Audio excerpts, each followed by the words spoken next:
Paano gawing private ang video sa TikTok?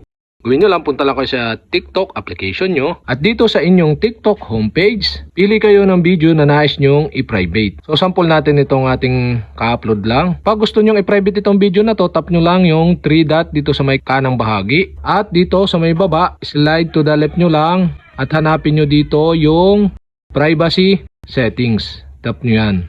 At dito, sa may privacy settings, sa may who can watch this video, nakaset siya ng everyone. So, pwede nyo iset ng friend nyo lang, or kung gusto nyo kayo lang, private, kayo lang makakakita ng video nyo, iset nyo ng only you. Yan guys, nakaset na siya ng private. Saan nga ba natin makikita yung mga naka-private na video natin? So, back tayo doon sa ating TikTok homepage. At dito, sa may menu, sa may taas ng mga video, tap nyo yung lock icon dito.